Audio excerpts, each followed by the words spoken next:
Ça n'en a pas l'air, mais je me trouve dans une station d'épuration. Cette bambousée de 3000 m² traite jusqu'à 120 m³ d'eau usée par jour. Nous allons aujourd'hui à la rencontre de la start-up Bamboo for Life qui a développé ce concept.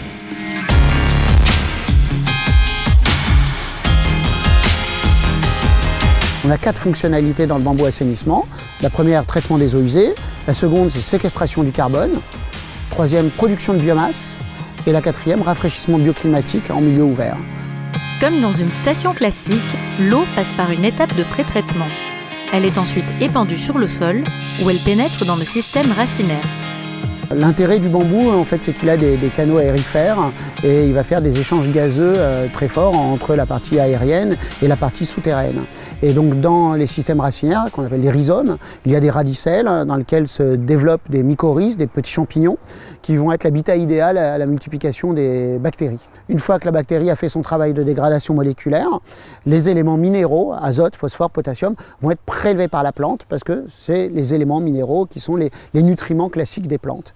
Et la plante va donc le séquestrer et produire de la biomasse. Mais cette biomasse-là, c'est une biomasse à très très forte valeur ajoutée. Le bambou a plus de, je crois, 2000 types de valorisation différentes. La fibre de bambou est très intéressante pour fabriquer des textiles.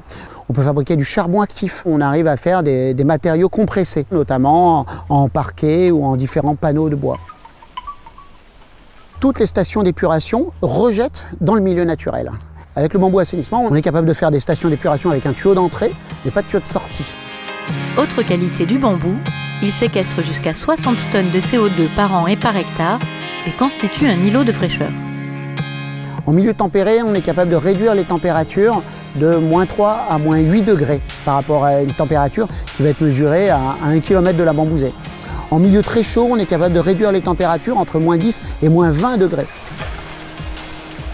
Nous sommes capables de proposer des stations de ce type pour des communes, soit des petites communes, mais également des communes de grande importance, du 10, 20 000, 50 000 équivalents habitants, mais en milieu rural.